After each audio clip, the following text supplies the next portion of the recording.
Hi student, I am Santosh Vishwakarma. Today I will start class 11th chemistry unit 6 thermodynamics or chemical thermodynamics. This is part 2. Today my topic is state of system. State of system. This is a very simple term, state of system. इसे हम easily define कर सकते हैं. ये बोल सकते हैं कि थर्मोडायनेमिक्स के अंदर किसी भी सिस्टम को एक स्पेसिफिक क्वांटिटेटिव से अगर हम डिफ़ाइन करें या कैलकुलेट करें, जैसे कि हमारे पास टेम्परेचर आते हैं, प्रेशर आते हैं एंड वॉल्यूम आता है.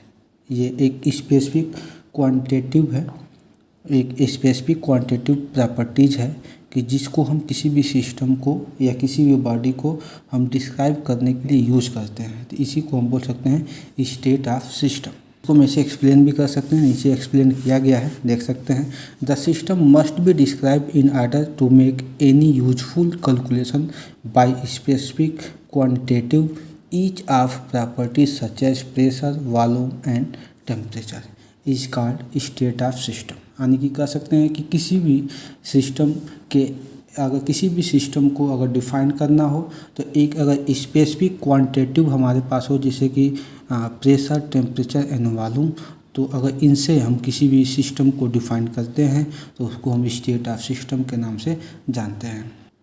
अब हमारा नेक्स्ट टॉपिक होगा state variable. State variable means अगर हमारे पास एक क्वांटिटी है, जैसे प्रेशर, टेम्परेचर एंड वॉल्यूम. अगर ये क्वांटिटी है प्रेशर, टेम्परेचर, वॉल्यूम, अब इसका यूज हम थर्मोडायनेमिक्स स्टडीज़ के अंदर करते हैं या थर्मोडायनेमिक बिहेवियर को फाइंड करने के लिए हम इसका यूज करते हैं, या कह सकते हैं कि थर्मोडायनेमिक सिस्टम के बिहेवियर को फाइंड करने के लिए अगर हम एक क्वांटिटी प्रेशर, टेम्परेचर, वॉल्यूम को अगर हम यूज करते हैं तो वहाँ पे इसको बोल सकते हैं स्टेट वेरिएबल. इसको ईजिली डिफाइन कर सकते हैं the quantity like pressure, temperature and volume which help us to study the behavior of thermodynamic system is called state variable. यानी कह सकते हैं कि स्टेट वेरिएबल में होता ही यही है कि कोई भी सिस्टम हो अगर उसकी क्वांटिटी अगर प्रेशर, टेम्परेचर, वॉल्यूम से मेजरमेंट की जाती है, अगर इनके क्वांटिटी के हेल्प से हम किसी भी सिस्टम के बिहेवियर को हम बता दें तो उसी को हम बोल सकते हैं स्टेट वेरिएबल. यानी कि स्टेट वेरिएबल एक और समझेंगे कि थर्मोडायनेमिक के बिहेवियर को बताने के लिए या कह सकते हैं थर्मोडायनेमिक सिस्टम के बिहेवियर को बताने के लिए जो quantity pressure, temperature and volume use की जाती है उसी को हम स्टेट वेरिएबल बोलते हैं. यानी कि यहाँ पे लिखा भी गया है the quantity like pressure, temperature and volume which help us to study the behaviour of thermodynamics system is called state variable और थर्मोडायनेमिक्स वेरिएबल. यानी कि एक ऐसी क्वांटिटी होती है प्रेशर, टेम्परेचर, वॉल्यूम जिसका हम यूज करते हैं किसके हेल्प करने में, किसके स्टडी के हेल्प के लिए, बिहेवियर ऑफ थर्मोडायनेमिक सिस्टम के स्टडी हेल्प में अगर प्रेशर, टेम्परेचर, वॉल्यूम का यूज करते हैं तो उसी को हम स्टेट वेरिएबल बोलते हैं. हमारे पास जो नेक्स्ट टॉपिक्स है स्टेट फंक्शन. ये सारे टॉपिक्स एक दूसरे से रिलेटेड है और एक ही जैसे हैं, थोड़ी बहुत इसमें बस चेंजिंग आती है. तो हमारा नेक्स्ट टॉपिक होगा स्टेट फंक्शन. देखिएगा स्टेट नया टॉपिक हमारा स्टेट फंक्शन. ये इम्पोर्टेंट टॉपिक है स्टेट फंक्शन, क्योंकि इसी से रिलेटेड सारे के सारे टॉपिक्स आपको आगे पढ़नी है. स्टेट फंक्शन एक ऐसी क्वांटिटी होती है कि जो सिस्टम के इनिशियल एंड फाइनल स्टेट पे डिपेंड करती है. किसी भी सिस्टम का अगर इनिशियल और फाइनल स्टेट पे कोई भी क्वांटिटी डिपेंड करती है, यानी क्वांटिटी मतलब प्रेशर, टेम्परेचर एंड वॉल्यूम, तो उसी को स्टेट फंक्शन बोलते हैं. एक बार समझेंगे, इसको हम डिफाइन कर सकते हैं. State function are those quantities whose value depends only on initial and final state of system. इसको हम इजीली डिफाइन कर सकते हैं. इसको यही जो बात मैंने बोला यही बात यहाँ पे हम यही चीज़ें हमने यहाँ पे राइट भी किया है, देख लेते हैं। यहाँ पे लिखा भी हुआ है state function are those quantity whose value depends only upon the initial state and final state of system. यानी कि जो वैल्यू सिस्टम के फाइनल स्टेट और इनिशियल स्टेट पे, यहाँ पे अंडरलाइन भी कर देते हैं, जो वैल्यू या जो क्वांटिटीज़ किसी भी सिस्टम के इनिशियल और फाइनल स्टेट पे अगर डिपेंड करता है तो उसी को हम स्टेट फंक्शन बोलते हैं। यानी कि जो सिस्टम होगा वो किस पे डिपेंड करेगा, इनिशियल और फाइनल स्टेट पे। इस पे डिपेंड नहीं करता है कि वो वैल्यू, यानी कि वो क्वांटिटी या स्टेट फंक्शन या जो भी हमारे पास वैल्यू है सिस्टम के लिए, वो मतलब इस पे डिपेंड नहीं करता है कि वो किस पाथ से होके बना है या किस रूट से बना है या उसका एक्वायर्ड स्टेट क्या होगा, इस पे डिपेंड नहीं करता। Only depends on initial and final state of system but not depends on the path और route in which the system acquired this state. बातें समझ में आ गई होंगी। जैसे कि इसमें स्टेट ऑफ फंक्शन में बहुत सारे टॉपिक्स हैं, जो हर एक टॉपिक को यहाँ पे आपको पढ़ना पड़ेगा। पहला टॉपिक्स है इंटरनल एनर्जी, देख लीजिएगा यहाँ पे, इसको बोलते हैं इंटरनल एनर्जी। ये पहली टॉपिक्स है इंटरनल एनर्जी, और जिसको ERU से रिप्रेजेंट करते हैं। नेक्स्ट टॉपिक है हमारे पास एंथैल्पी, जिसको S से डिनोट करते हैं, और उसका नेक्स्ट टॉपिक है, आगे का नेक्स्ट टॉपिक है एंट्रोपी, जो S से डिनोट करते हैं। और नेक्स्ट है गिब्स फ्री एनर्जी, जिसको G से डिनोट करते हैं। उसके अलावा स्टेट फंक्शन में टेम्परेचर, प्रेशर और वॉल्यूम भी आते हैं। तो ये सारी चीज़ें, टेम्परेचर, प्रेशर, वॉल्यूम, हमने बहुत पहले इसके प्रीवियस जो चैप्टर थी गैस इक्वेशन जो कि हम स्टेट ऑफ मैटर में पढ़े थे, वहाँ पे टेम्परेचर, प्रेशर, वॉल्यूम का रिलेशन पढ़ लिए थे आप लोग। अब यहाँ पे आपको internal energy, enthalpy, entropy and Gibbs free energy ही पढ़नी है, और ये सब स्टेट फंक्शन ही होते हैं। तो एक और समझेंगे, स्टेट फंक्शन एक ऐसी क्वांटिटी होती है कि जिसकी वैल्यू केवल डिपेंड करती है initial state and final state of system पे। इस पे डिपेंड नहीं करता है कि वो स्टेट कहाँ से आया है और किस चीज़ से बनाया गया है, इस पे डिपेंड नहीं करता है। बस इसको डिपेंड होना है किस पे, इनिशियल और फाइनल स्टेट ऑफ सिस्टम पे। हमारा नेक्स्ट टॉपिक होगा इंटरनल एनर्जी। इंटरनल एनर्जी ये नेक्स्ट टॉपिक है, जिसको हम कैपिटल U से और कैपिटल E से हम रिप्रेजेंट करते हैं। इंटरनल एनर्जी, देखिए इंटरनल एनर्जी क्या होती है। ये इंटरनल एनर्जी यानी कि URE, ये इक्वल होता है the sum of kinetic energy का एंड पोटेंशियल एनर्जी का। किसी भी सिस्टम के अंदर अगर काइनेटिक एनर्जी है और पोटेंशियल एनर्जी उसके पास है, तो अगर इनको हम सम करेंगे तो हमारे पास इंटरनल एनर्जी निकल के आ जाता है।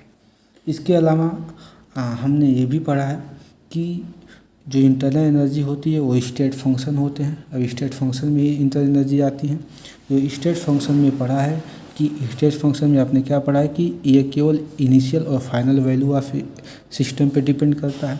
तो सपोज अगर U आपका क्या है, इंटरनल एनर्जी है, अगर फाइनल एनर्जी हमारा U फाइनल लिख दिया और इनिशियल को हमने यहाँ से माइनस कर लिया U इनिशियल, तो ये हमारा एक और फार्मूला बन जाता है ये इंटरनल एनर्जी का।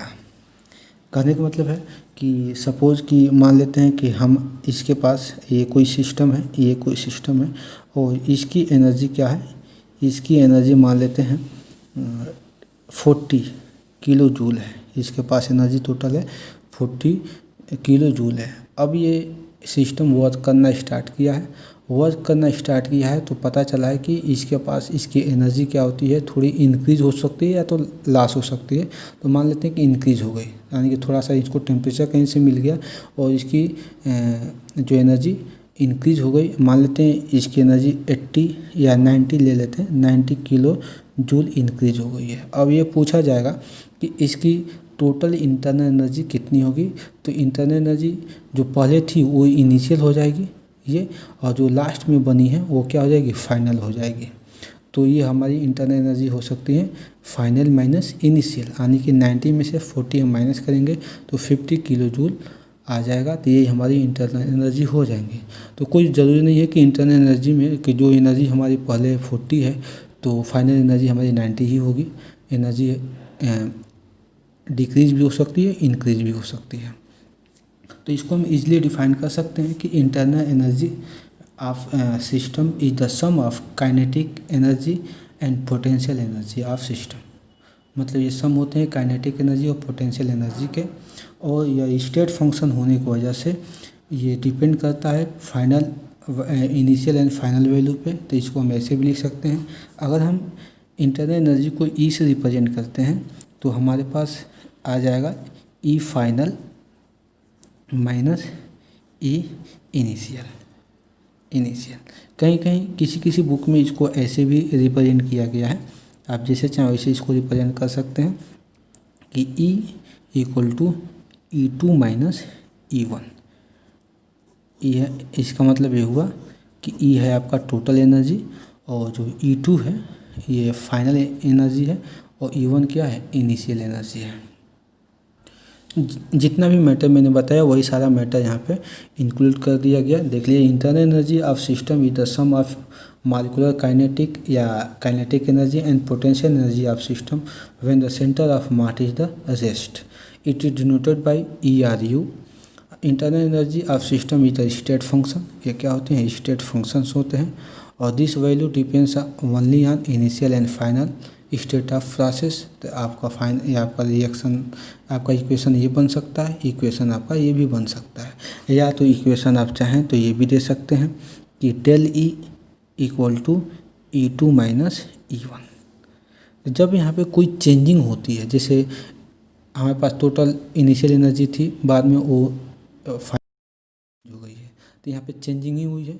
तो जब चेंजिंग होती है तो उसको हम डेल्टा से रिप्रेजेंट करते हैं, डेल्टा ई, यानी कि यहाँ पे डेल्टा ई। देखिए यहाँ पे चेंजिंग मतलब फाइनल में से माइनस, जब हम माइनस फाइनल से माइनस करते हैं तो क्या होता है, ये चेंजिंग ही होता है।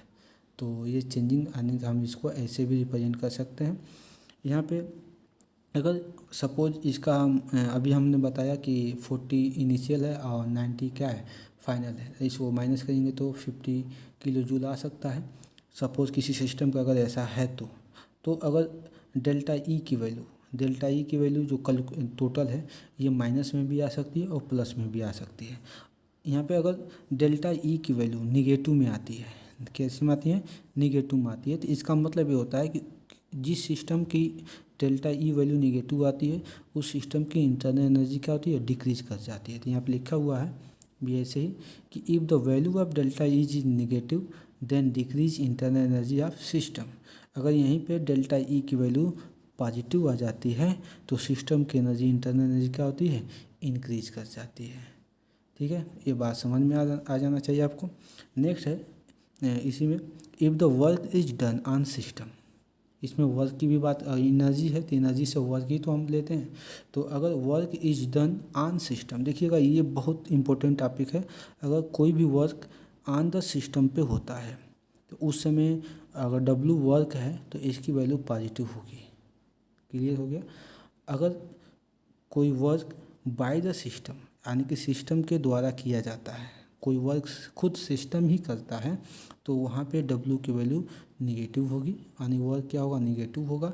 अगर ऑन द सिस्टम पे कोई वर्क होता है तो वहाँ पे पॉजिटिव होगा। तो ये आपको क्लियर हो जाना चाहिए क्योंकि इसका आगे यूज है। नेक्स्ट टॉपिक को नेक्स्ट वीडियो में डिस्कस करेंगे।